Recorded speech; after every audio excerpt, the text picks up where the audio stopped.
you beautiful black faces. Oh my God. Hey, Clark, Atlanta. I see Texas Southern. Who else? Yes, sir. Real HU. First off, let's not even go there, baby. You're an institute, and you guys only changed your numbers. So when people say HU, they talking about us Hampton. No, we not. This one right here don't even get to ask a question. Move on to the next one.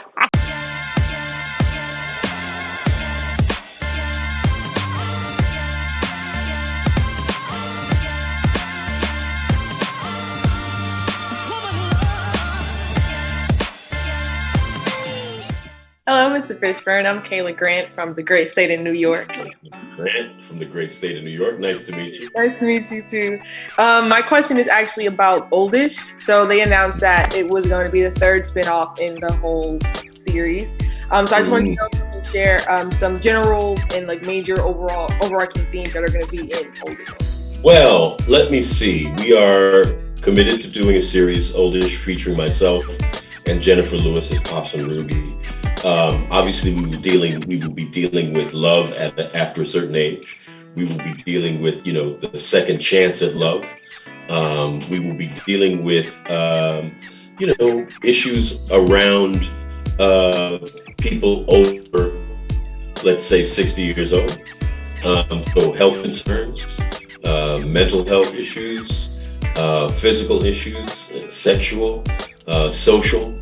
Our relationship to younger people outside of the context of the Johnson home, which, is where we encountered Ruby and Pops before. So we're going to be dealing with a lot of different stuff. Obviously, as always, in the ish world, we purposefully deal with race. And of course, hopefully we'll do all these things with intelligence and with humor, and that people will enjoy it.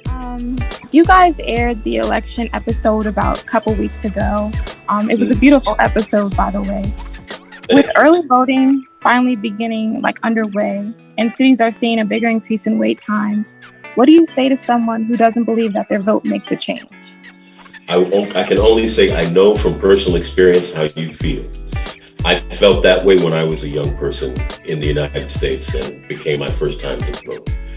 I was fortunate enough to actually make myself get up and go and do it anyway. And I can tell you that from personal experience, that even though you might feel that way, that's not how it is. Your vote does matter. Your vote does count.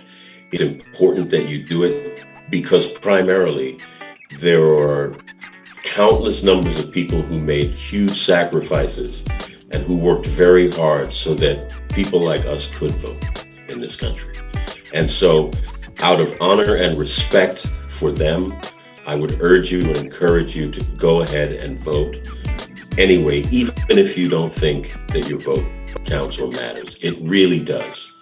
And the proof of that we will see very soon. This is why it's important for us to say their names, to honor their memories, and to push for legislative change.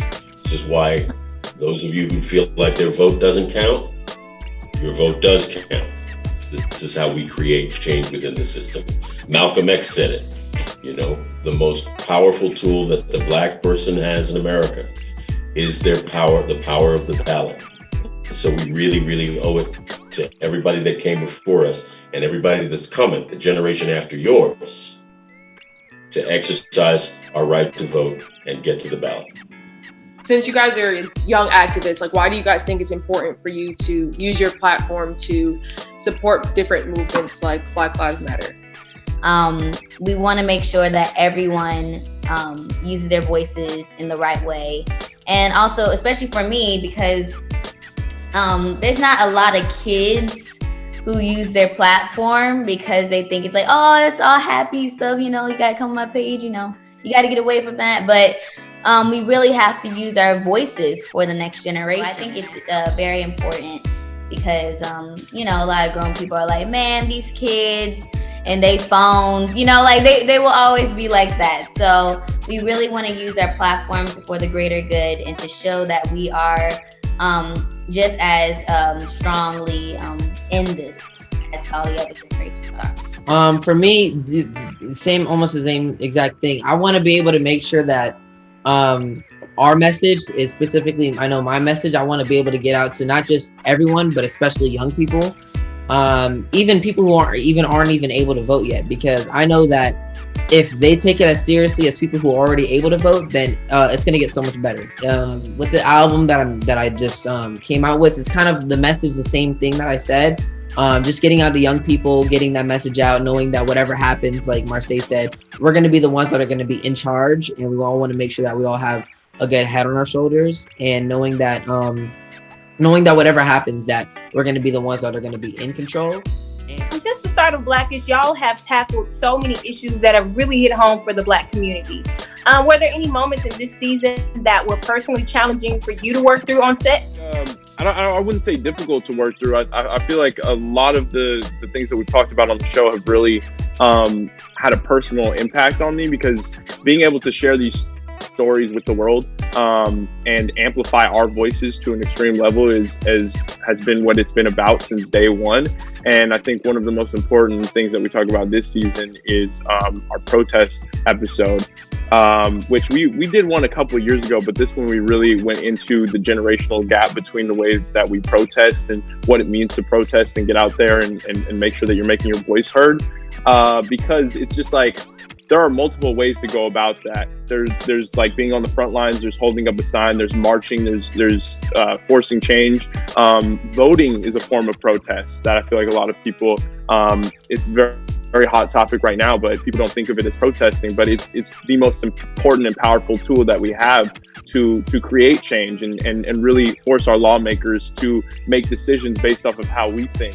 Well, I'm Anthony Anderson from Compton, California. Went to HU, Howard. Didn't have to say that, though. You already know. My question is, of course, you went to Howard. And so I'm curious as to whether you think your HBCU experience was instrumental in getting to where you are today. I do. My HBCU experience is instrumental in not just getting me where I am today, but getting me through everyday life. The struggles, the trials and tribulations that we all have gone through and experienced at an HBCU. It's also made me the man that I am today. There's nothing like an HBCU experience, being in one place at the same time with like-minded individuals, trying to achieve the same thing, be a better person, not only for ourselves and our family, but for our community and for our culture. So yeah, it has definitely put me in a position to be in the position that I am in life today. And I wouldn't change it for the world. Recently became a member of Omega Psi Phi Fraternity Incorporated. I just wanted you to talk a little bit about the importance of Black Greek life. Friendship is essential to the soul. That's our motto of Omega Psi Phi, and just dealing with, the importance of teamwork, lifting as we climb. The importance of Black Greek life is essential. Like I say, it's about uplift and lifting as we climb and making a difference. Not only within our community but around the world. And I'm glad to say that, I am finally a proud member of Omega Psi Phi Fraternity Incorporated. It's a great organization to be a part of. In particular, Omega, we have over 250,000 Omega men around the world. And you look at, the millions that are part of the Divine Nine, and how if we galvanize together, we can make a difference in the world, i.e., a power voter. Let's get out and vote and help make a different outcome in this election this year. That's what being a part of Black Greek life is as well. Getting out and making a difference in the community and in the world.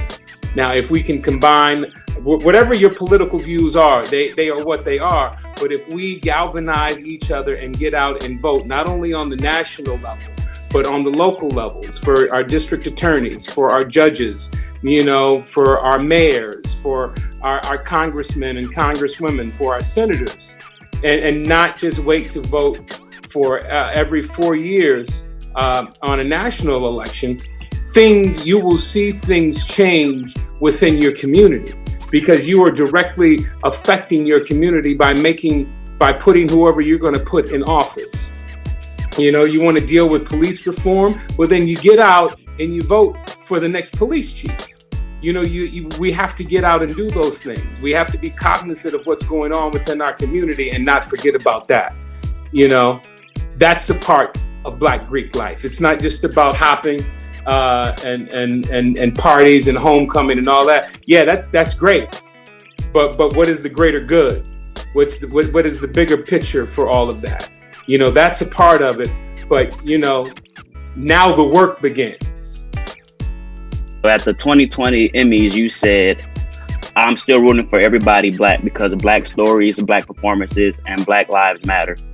My question to you is, how long do you think it would take for our stories, performances, and lives to be universally accepted as such? I don't know. The only thing that I can tell you I know is that we will, and we all should continue to tell our stories. You know, they may not be universally accepted, just like other community stories and things are not universally accepted, but that doesn't stop them from telling those stories. We're going to continue to live in our truth, and that's all we can do. And we accept who we are. We accept what we are all about. And those who want to join in on that can join in, and you know, they're more than welcome to come to the barbecue. You know what I'm saying? And that's it. You know, we're not out here fighting this fight to be accepted universally. We're fighting this fight for what we believe in and what we feel is fair and what we should be doing.